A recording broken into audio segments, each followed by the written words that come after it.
नमस्कार दोस्तों, एक बार फिर से स्वागत है आप सभी का हमारे YouTube channel vines of knowledge में। तो दोस्तों, जैसे कि आप सभी जानते हैं कि आज है संडे, तो संडे पे हमने एक सुपर संडे स्पेशल क्लास रखी है। तो आज हम इसमें कुछ महत्वपूर्ण बातों पर बात करेंगे। तो चलिए दोस्तों, वीडियो को शुरू करते हैं। शुरू करने से पहले मैं आपको बता दूं कि हमने एक हाल ही में वाइन प्लस शो सीरीज शुरू की है। अगर आपने इसे अभी तक नहीं देखा है तो इसका लिंक मैं डिस्क्रिप्शन में दे दूंगा, आप वहां से जाकर इस एपिसोड को देख सकते हैं। थैंक यू दोस्तों। तो चलिए दोस्तों, वीडियो शुरू करते हैं। तो दोस्तों, इस वीडियो में मैं आपको कुछ आपके दैनिक जीवन में काम आने वाली ऐसी कुछ बातें बताऊंगा जो आपको आपके दैनिक जीवन में बहुत काम आएंगी। तो दोस्तों, वीडियो को शुरू से लेकर एंड तक जरूर देखें और देखें किस तरह से आपकी ये यूज़ होती रहती है यूजुअली, और आप इसे किस तरह से प्रयोग करते हैं और इनके क्या मीनिंग है, मैं ये सभी बातें आपको इसमें बताऊंगा। तो चलिए दोस्तों, वीडियो की शुरू करते हैं। तो दोस्तों, बात करते हैं एलईडी की। अगर बात करें एलईडी की, तो एलईडी की फुल फॉर्म होती है light emitting diode. Light emitting diode, प्रकाश उत्सर्जक डायोड। इसका क्या होता है दोस्तों, इसका हम ज़्यादातर यूज़ करते हैं एक मान लीजिए कि किसी भी हम बल्ब में या किसी भी एक छोटी सी बत्ती होती है, आपने देखा होगा टीवी के अंदर ऑन ऑफ की, तो उसमें हम यूज़ करते हैं। और वहीं हम बात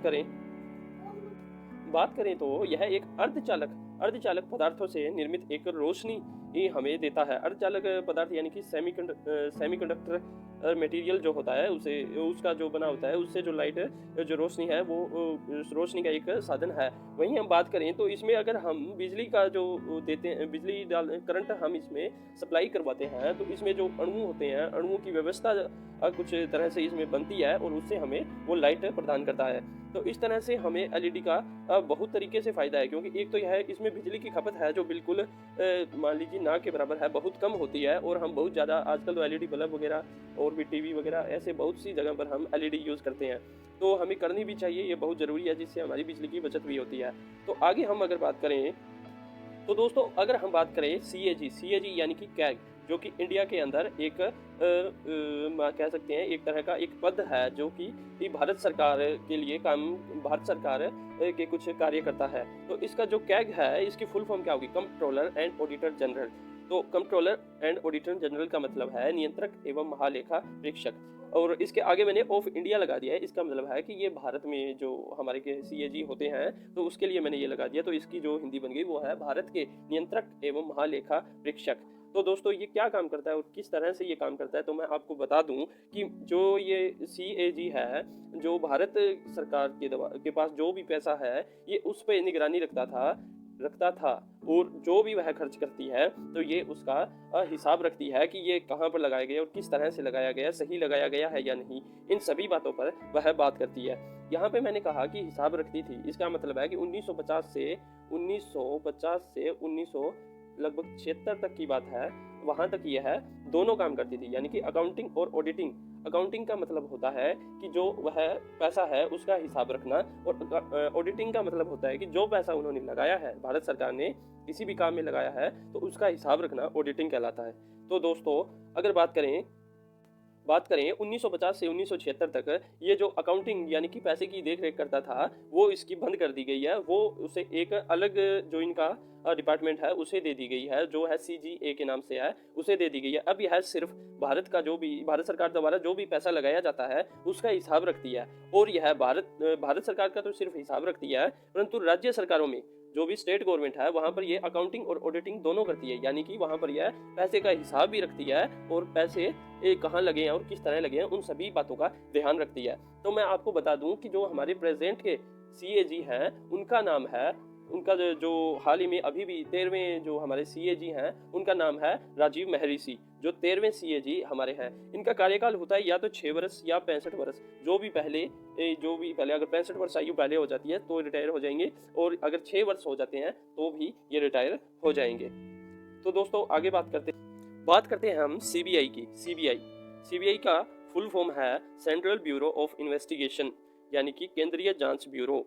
तो दोस्तों, इसका तो नाम देख के भी आपको लग रहा होगा कि यह एक पूरे देश यानी कि हमारे भारत की एक जांच एजेंसी है, जो हर किसी देश की अपनी अपनी एक केंद्रीय जांच एजेंसी होती है। जैसे हमारे भारत में सीबीआई है, उसी तरह अमेरिका में CIA है, CIA है, तो उसी तरह हमारी सीबीआई है। तो ये दोस्तों देश में या देश से बाहर कोई भी अगर अपराध होते हैं तो यह उन सभी पे निगरानी रखती है, उन सभी की ये जांच करती है। इसका काम यही है। और उसके अलावा अगर हम बात करें आगे, अगर बात करें हम एनडीए नेशनल डिफेंस एकेडमी यानी कि राष्ट्रीय रक्षा अकादमी, यह एक तरह की आप कह सकते हैं कि जो जिस तरह से हमारी 3 सेनाएं हैं, जो कि 3 हैं, जिसमें जैसे कि एक हो गई हमारी थल सेना, वायु सेना और जल सेना। तो दोस्तों अगर जब भी बच्चा एक 12वीं क्लास से निकलता है तो उसका यही होता है लगभग जो उसका जो माइंडसेट होता है कि वह एनडीए का एग्ज़ाम देगा और उसे क्लियर करेगा। इसमें क्या होता है कि दोस्तों हमारी जो ये 3 सेनाएं हैं, इनमें किसी पद के लिए यहाँ पर एनडीए का एग्ज़ाम होता है। इसमें एक प्रमुख पद दिए जाते हैं जो भी एनडीए का एग्ज़ाम क्लियर करता है। तो इसमें क्या है कि जो भी हमारी ये एनडीए यानी कि राष्ट्रीय रक्षा अकादमी है, इसका जो एक एग्ज़ाम होता है उसी तरह इसकी एक फिटनेस जिस पे एक मान लीजिए कि जितना एग्ज़ाम पे फोकस किया जाता है उतना ही फोकस उसकी फिजिकल जो भी इसका है उस पे इतना ही फोकस किया जाता है, ताकि वह देखते हैं कि ये दोनों चीज़ों में प्रॉपर है या नहीं। अगर आपको इसमें से किसी भी तीनों सेनाओं में से किसी में भी अगर ज्वाइन होना है तो आप इनमें से एग्ज़ाम क्लियर करके किसी एक में ज्वाइन हो सकते हैं। तो दोस्तों आगे बात करते हैं हम। एक और बात दोस्तों, इसका जो एग्ज़ाम है वो यूपीएससी करवाता है। इसका जो एग्ज़ाम है वो यूपीएससी करवाता है, जो साल में लगभग 2 बार होता है। जून और दिसंबर में इसके फॉर्म आते हैं और ये यूपीएससी है जो इसके 2 बार पेपर करवाता है 1 साल के अंदर। आगे हम बात करते हैं ईटीसी। ये तो आपने बहुत बार देखा होगा, जब भी आपको कुछ कहा जाए किसी भी चीज़ के बारे में ज़्यादा मात्रा में लिखना हो तो आप उसके कुछ एक नाम लिखकर और आगे ईटीसी लगा देते हैं। ये तो आपने बहुत बार किया होगा, अगर जहाँ तक आप पढ़े हैं तो उसमें ये तो ईटीसी आ ही जाता है। ईटीसी का फुल फॉर्म होता है एटसेट्रा। ये एक लैटिन भाषा का शब्द है जिसका इंग्लिश में अगर हम बात करें तो एट द रेस्ट इंग्लिश में इसका मीनिंग होता है। और इसका जो हिंदी में मीनिंग है उसका मतलब होता है और बाकी। यानी कि अगर आपको कह दिया जाए कि किसी एनिमल्स के नाम आप लिखिए, तो उसमें जैसे आपने जो भी नाम लिख दिए, काओ, बफेलो, जो भी है, जिस तरह से 2-4 नाम लिखने के बाद आप लास्ट में एटीसी लगा देते हैं, इसका मतलब होता है कि यानी कि और जो भी हैं और जो भी बाकी रह गए हैं वो भी सभी इसमें काउंट हो जाए।